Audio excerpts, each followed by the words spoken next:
ಇದೆಲ್ಲ ಮುಖಂಡಗಳೇ, ಇಲ್ಲಿ ಸಾವಿರಾರು ಜನ ಸೇರಿದಂತ ಎಲ್ಲ ನನ್ನ ತಾಯಂದಿರು. ನಾರಿ ಹೆಣ್ಣು ಕುಟುಂಬದ ಕಣ್ಣು, ನಾರಿ ಶಕ್ತಿ ಈ ದೇಶದ ಶಕ್ತಿ. ನಾವು ಯಾರು ಕೂಡ ಅನ್ಕೊಳ್ಳಲಿಕ್ಕೆ ಸಾಧ್ಯ ಇಲ್ಲ. ಇಲ್ಲಿ ಬರಕ್ಕಿಂತ ಮುಂಚಿತವಾಗಿ ನಮ್ಮ ಕಣ್ಕಾಳ್ ನಟರಾಜ್ ಅಡ್ಡ ನಿಲ್ಲಿಸಿ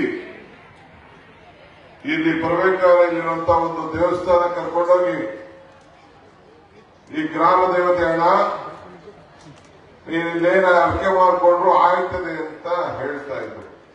ಹೋಗಿ ಕರ್ಕೊಂಡೋಗಿ ಪೂಜೆ ಮಾಡಿಸಿ ಕರ್ಕೊಂಡ್ ಬಂದ್ರು.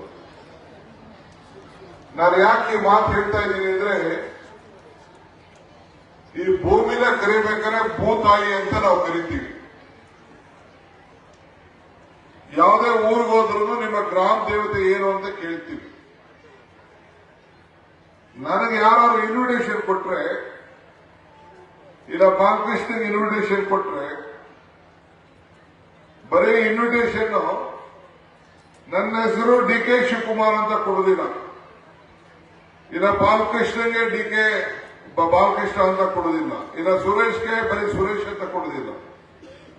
ಶ್ರೀಮತಿ ಮತ್ತು ಶ್ರೀ ಡಿ.ಕೆ. ಶಿವಕುಮಾರ್ ಅಂತ ಒಂದು ಇನ್ವಿಟೇಷನ್ ಕೊಡ್ತಾರೆ. ಅಂದ್ರೆ ಈ ದೇಶದಲ್ಲಿ ಹೆಣ್ಣಿಗೆ ಅಷ್ಟು ಗೌರವನ ಕೊಡುವಂತ ಒಂದು ಸಂಸ್ಕೃತಿಯಲ್ಲಿ ನಾವೆಲ್ಲ ಬೆಳೆದಿದ್ದೇವೆ.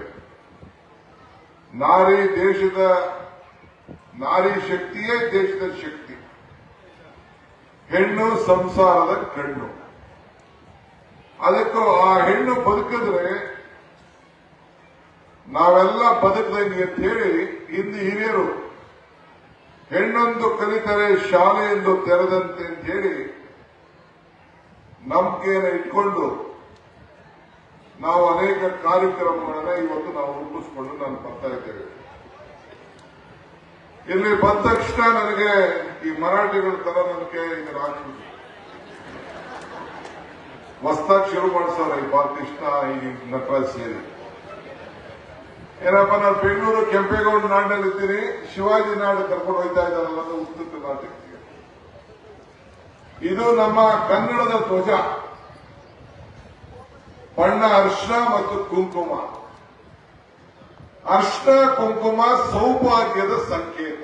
ನಿಜನ ಸುಳ್ಳ? ಸೌಭಾಗ್ಯದ ಸಂಕೇತ.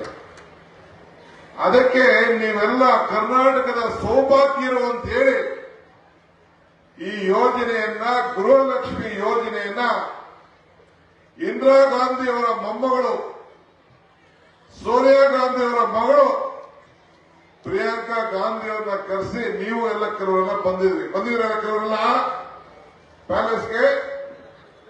ನಮ್ಮ ಮಾಡಿ ನಮ್ಮ ಲೀಡ್ರು, ಅವರು ನಮ್ಮ ಬಿಡದಿ ಲೀಡ್ರು ಎಲ್ಲ ಕೂಡ, ದೀಪ ಇರ್ಬೋದು, ಕಲ್ಪನೆ ಇರ್ಬೋದು, ಇವರೆಲ್ಲ ಬಂದಿದ್ರು. ಇವರೆಲ್ಲ ಬಂದು ಅವತ್ತು ಪ್ರಾರಂಭವನ್ನು ನಾವು ಮಾಡ್ತೀವಿ. ಇವತ್ತು 5 ಗ್ಯಾರಂಟಿಗಳನ್ನ ನಿಮ್ಮ ಮುಂದೆ ಇಟ್ಟಿದ್ದೇವೆ. 5 ಗ್ಯಾರಂಟಿ. ನಿಮ್ಮ ಮನೆ ಬದುಕಬೇಕು ಅಂತೇಳಿ, ನಿಮ್ಮ ಮನೆ ಜ್ಯೋತಿ ಬೆಳಗಿಸಬೇಕು ಅಂತೇಳಿ ಈ 5 ಗ್ಯಾರಂಟಿಗಳನ್ನ ನಿಮಗೆ ನಾವು ಕೊಟ್ಟಿದ್ದೇವೆ. ಆರ್ಥಿಕವಾಗಿ ನಿಮಗೆ ಶಕ್ತಿ ಕೊಡಬೇಕು ಅನ್ನೋ ದೃಷ್ಟಿಯಿಂದ ನಾವು ತಂದಿದ್ದೇವೆ. ನಿನ್ನೆ ನಾನು ಶಿವಮೊಗ್ಗಕ್ಕೆ ಹೋಗಿದ್ದೆ. ಕುವೆಂಪು ನಾಡು, ಬಂಗಾರಪ್ಪನವ್ರ ನಾಡು, ಯಡಿಯೂರಪ್ಪನವ್ರ ಚೀಫ್ ಮಿನಿಸ್ಟರ್ ಮಾಡೋ ಜಾಗ, ಅಲ್ಲೆಲ್ಲ ಹೋಗಿದ್ದೆ. ಅಲ್ಲಿ ಹೇಳ್ಬಿಟ್ಟು ಬಂದಿದ್ದೀನಿ, 5 ಬೆರಳು ಸೇರಿ ಕೈ ಮುಷ್ಟಿ ಆಯಿತು, 5 ಗ್ಯಾರಂಟಿ ಸೇರಿ ಕೈ ಗಟ್ಟಿ ಆಯಿತು. ಇದನ್ನು ನೋಡಿ ಅರಳಿದ ಕಮಲ ಉದುರು ಹೋಯಿತು.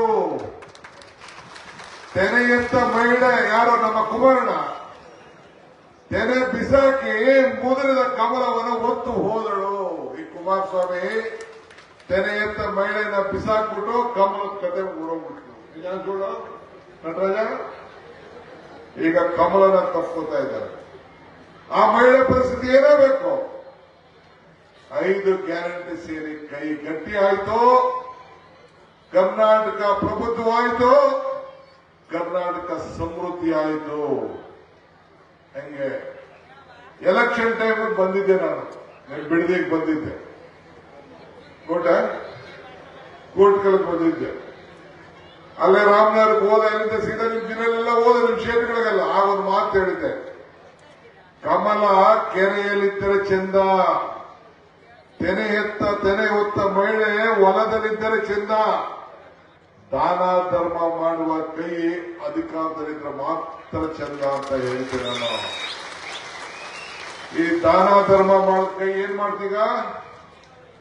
5 ಗ್ಯಾರಂಟಿ ನಿಮಗೆ ಕೊಡ್ತು.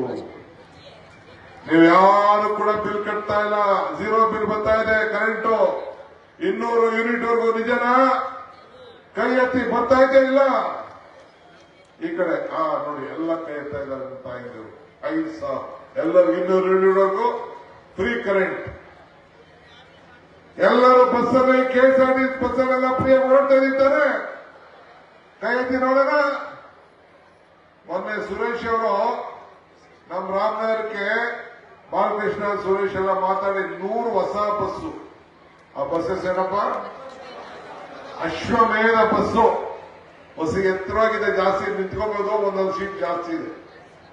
ಅದನ್ನ ಅವತ್ತು ಪಾಪ ಸಿಎಂ ಲಿಂಗಪ್ಪನವ್ರ ಮನೆಯಲ್ಲಿ ಇದಿತ್ತು, ತೊಂದರೆ ಇತ್ತು. ಆವತ್ತು ಅದನ್ನ ಪೂಜೆ ಮಾಡಿಬಿಟ್ಟು ಅಲ್ಲಿ ಹೋಗ್ಬೇಕಾದಂತ ಒಂದು ಪರಿಸ್ಥಿತಿ ಬಂತು. ಹಂಗೆ ಈ ದೇಶದ ಮಹಿಳೆಯರ ಪ್ರಗತಿ ಬಗ್ಗೆ ಇಂಥ ಕಾನೂನುಗಳೆಲ್ಲ ತೆಗೆದುಕೊಂಡು ಬಂದಿದ್ದೇವೆ. ನಿಮ್ಮ ಮಕ್ಕಳಿಗೆ ಯಾರು ಉದ್ಯೋಗ ಇಲ್ಲ, ಅವರಿಗೆ 3,000 ರೂಪಾಯಿ ಉದ್ಯೋಗವನ್ನು ಪಡ್ಕೊಳ್ಳೋರ್ಗು 2 ವರ್ಷಗಳ ಕಾಲ ಕೊಡುವಂತ ಒಂದು ವ್ಯವಸ್ಥೆ ಇವತ್ತು ನಾವು ಮಾಡ್ತೇವೆ. ಒಂದ್ ಕಡೆ ಉಚಿತವಾಗಿ ನನಗೆ ಧರ್ಮಸ್ಥಳದ ವೀರೇಂದ್ರ ಹೆಗ್ಗಡೆಯವರು ಒಂದು ಕಾಗದ ಬಂದವ್ರೆ.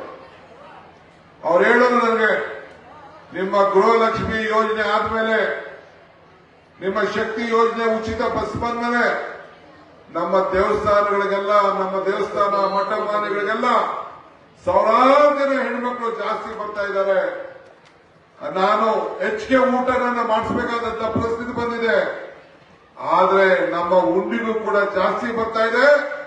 ನಿಮ್ಮ ಹೆಸರಿನಲ್ಲಿ, ಸಿದ್ದರಾಮಯ್ಯ ಹೆಸರಿನಲ್ಲಿ ಅರ್ಚನೆ ಕೂಡ ಮಾಡ್ತಾ ಇದ್ದಾರೆ. ಈ ತಾಯಂದಿರು ಎಲ್ಲ ನಿಮ್ಗೋಸ್ಕರ ಆಶೀರ್ವಾದ ಮಾಡ್ತಾ ಇದ್ದಾರೆ ಅಂತ ಹೇಳೋದು. ಇದಕ್ಕಿನ್ನ ಭಾಗ್ಯ ಏನ್ ಬೇಕು ನಮ್ಗೆ? ಇದಕ್ಕಿನ್ನ ಏನ್ ಭಾಗ್ಯ ಬೇಕು? ಮಕ್ಕಳು ಮನೆಗೆ, ಸೊಸೈಟಿರ ಮನೆಗೆ ಬಿಜೆಪಿ ಹೇಳ್ತಾ ಇದ್ರು, ಅತ್ತೆ ಸೊಸೈಟಿಗೂ ತಂದಾಕ್ಬಿಟ್ಟಿದೀವಿ ಅಂತ. ಯಾವ್ದಾದ್ರು ತಂದಾಕಿದ್ದೇನಮ್ಮ ನಾವು? ಮನೆ ಯಜಮಾನಿಗೆ ಅಂತ ಹೇಳಿದ್ರು, ತಾಯಿ ಮಗಳಿಗೆ ತಂದಾಕ್ಬಿಟ್ಟಿದ್ವಿ ಅಂತ ಹೇಳಿದ್ರು. ಏನಮ್ಮ ಯಾರಾಗ ತಂದಾಕಿದ್ವೇನಮ್ಮ? ನಿಮ್ ಮನೆಯ ದುಡ್ಡು ಯಾರು ಸಂಸಾರ ಅಂತ ಹೇಳಿ ಕೇಳಿದ್ರು. ಏನ್ರವ ಅಷ್ಟ್ಬಿಟ್ಟು ಎಲ್ಲರೂ ಗಲಾಟೆ ನಡೆದಿದ್ದೇನ್ರಿ? ಏನು ಇಲ್ಲ. ಯಾರಿಗಾರು ಲಂಚ ಕೊಟ್ಟಿದ್ರೇನ್ರಿ? ಬಾಲಕೃಷ್ಣಗೆ ಲಂಚ ಕೊಟ್ಟಿದ್ದೀರಪ್ಪ? ಇಲ್ಲ ಯಾರಿಗಾರು ಲಂಚ ಕೊಟ್ಟಿದ್ದೀರಾ? ತಾಯಿ ಯಾರಿಗಾರು ಲಂಚ? ಏನಿಲ್ಲ. ನಿಮ್ಮ ಅಕೌಂಟಿಗೆ ಬರ್ತೇನೋ ಇಲ್ಲೋ? ಅಕ್ಕಿ ದುಡ್ಡು, ಅಕ್ಕಿ 5 kg ನಿಮ್ಮ ಅಕೌಂಟ್ ಬರ್ತಾ ಇದೆಯಾ ಇಲ್ಲೋ? ಯುವಕರು ಬರ್ತಾ ಇದೆಯಾ ಇಲ್ಲೋ? ಎಲ್ಲ 5 ಗ್ಯಾರಂಟಿಗಳು ಇವತ್ತು ಯಾರು ಬಹಳ ಪಾರದರ್ಶಕವಾಗಿ ಇವತ್ತು ನಾವು ಮಾಡ್ತಾ ಇದ್ದೇವೆ. ಮುಂದಕ್ಕೆ ಈ ಸರ್ಕಾರ ಇನ್ನ 4 ವರ್ಷ ಅಲ್ಲ. ನಾನಿವತ್ತು ಬಿಡದಿರು ಹೇಳ್ತಾ ಇದ್ದೀನಿ, ಈ ಕನ್ನಡದ ಬಾವುಟ ಕೂಡ ಹಾಕೊಂಡು ಹೇಳ್ತಾ ಇದ್ದೀನಿ, ಕನ್ನಡ ನಾಡಿನ ರಕ್ಷಣೆ ಮಾಡಲಿಕ್ಕೆ ನಾವೆಲ್ಲ ಬದ್ಧವಾಗಿದ್ದೇವೆ.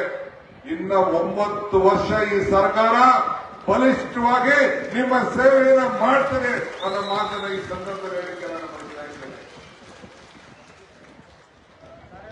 ಬಂಧುಗಳೇ, ನೀವು ಯಾವುದೇ ತೊಂದರೆ ಇಲ್ಲದೆ ಈ ಯೋಜನೆಯನ್ನ ಸುಚಿತ್ರವಾಗಿ ನಾವು ಮಾಡ್ತಾ ಇದ್ದೇವೆ.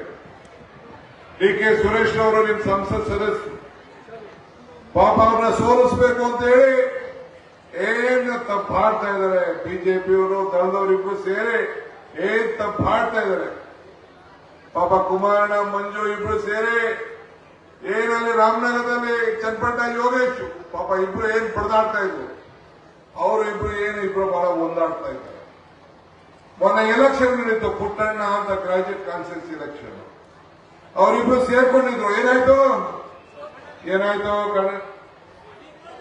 ಇಬ್ರು ಸೇರಿದ್ರು, ಕಾಂಗ್ರೆಸ್ ಪಾರ್ಟಿ ಗೆದ್ದುತ್ತಾರೆ. ಹಂಗೆ ತಾವು ಗಮನದಲ್ಲಿ ಇಟ್ಕೊಳ್ಳಿ. ನಿನ್ನೆ ನಾನು ಶಿವಮೊಗ್ಗಕ್ಕೆ ಹೋಗಿದ್ದೆ. ಶಿವಮೊಗ್ಗದಲ್ಲಿ ಹೋದಾಗ ಅಲ್ಲೊಬ್ಬ ಅರ್ಗದ ಜ್ಞಾನೇಂದ್ರ ಅಂತ ಹೋಮ್ ಮಿನಿಸ್ಟರ್ ಇದ್ದಾರೆ, ತೀರ್ಥಹಳ್ಳಿಯವರು. ಗೊತ್ತಿದೆ, ಕೇಳಿದಿರ? ಬಿಜೆಪಿ. ಅವ್ರು ಏನ್ ಹೇಳಿದ್ದಾರೆ ಅಂದ್ರೆ, ನನಗೊಂದು ವಿಡಿಯೋ ತೋರಿಸುದು, 420 ಗ್ಯಾರಂಟಿ ಅಂತ ಹೇಳೋದು. ಅವರು ಕುಮಾರಸ್ವಾಮಿ ಇಬ್ಬರಿಗ ನಟಿಸ್ತಾರ ಮಾಡಿ ಜೊತೆ ಆಗ್ಬಿಟ್ಟವ್ರಿಗೆ. ನಾನು ಇವತ್ತು ಅರ್ಗದ ಜ್ಞಾನೇಂದ್ರಗೆ, ಅವನ ಅರ್ಗದ ಜ್ಞಾನೇಂದ್ರ ಅಲ್ಲ, ಅರ್ಧ ಜ್ಞಾನೇಂದ್ರ, ದಡ್ಡ ಜ್ಞಾನೇಂದ್ರ, ಅವ್ರಿಗೆ ಹೇಳ್ತಾ ಇದ್ದೀನಿ ನಾನು, ಬಿಜೆಪಿ ಅವ್ರಿಗೆ ತಳಕ್ಕೆ, ಆಯ್ತಪ್ಪ ನಮ್ದು 420 ಗ್ಯಾರಂಟಿ ಆದ್ರೆ ನಿಮ್ ಕಾರ್ಯಕರ್ತರಿಗೆ, ನಿಮ್ ಮನೆಗಳಲ್ಲಿ ಇರೋ ಹೆಣ್ಮಕ್ಳಿಗೆ ಇದನ್ನ ಜ್ಯೋತಿ, ಇದನ್ನ ಗೃಹಲಕ್ಷ್ಮಿ ತಗೋಬೇಡಿ, ಬಸ್ ನಲ್ಲಿ ಓಡಾಡ್ಬೇಡಿ ಅಂತ ಒಂದು ಕರೆ ಕೊಡಿ ನೋಡೋಣ, ಅದು ಯಾವ ಹೆಣ್ಮಕ್ಳು ವಾಪಸ್ ಕೊಟ್ಬಿಡ್ತಾರೆ ಅಂತ. ಯಾರು ಕೊಡ್ತಾರೆ ತಾಯಿ? ನಾ ಸರ್ವೆ ಮಾಡಿಸಿದ್ದೀನಿ. ಸುರೇಶ್ ನಿಮ್ಮೆಲ್ಲರೂ ಮನೆಗೂ ಫೋನ್ ಮಾಡ್ಸವ್ರೆ.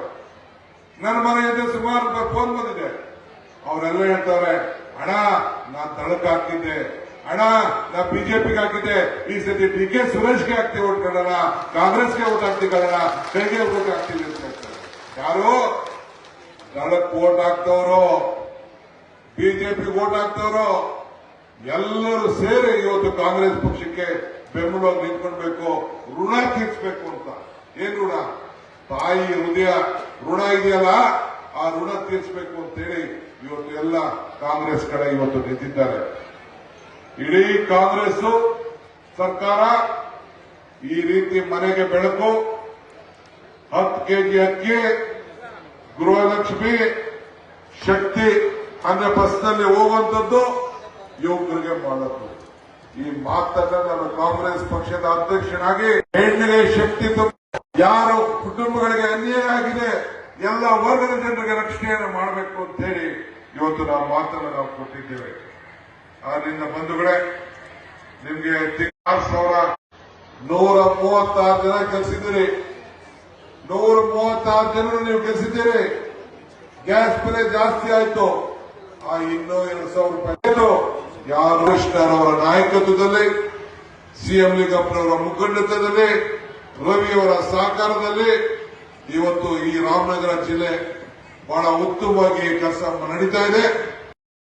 ಇಲ್ಲಿಂದ ನಮ್ಮ ಸಂಗಮದವರೆಗೂ ನಾವು ಬೆಂಗಳೂರವರು, ಕುಡಗಲ್ ಪಾಂಡವರೆಗೂ ನಾವು ಬೆಂಗಳೂರು ಜಿಲ್ಲೆಯವರು. ಆ ಬೆಂಗಳೂರಿನ ಸ್ವಾಭಿಮಾನ, ಉದ್ಯೋಗವನ್ನು ನಿಮ್ಮ ಮನೆ ಬಾಗಿಲಿಗೆ ಸೃಷ್ಟಿಯಾಗಬೇಕು, ಬೆಂಗಳೂರಿಗೆ ಅನುಕೂಲ ಆಗಬೇಕು. ನಾನೇ ಬೆಂಗಳೂರಿನ ಮಂತ್ರಿ, ನಾನೇ ಮೆಟ್ರೋಗೆ ಮಂತ್ರಿ. ಈಗಾಗಲೇ ಬಿಡದಿವರೆಗೂ ಕೂಡ ಮೆಟ್ರೋ ಬರಲಿಕ್ಕೆ ಸಿದ್ಧತೆಯನ್ನು ನಾನು ಮಾಡ್ತಾ ಇದ್ದೇನೆ.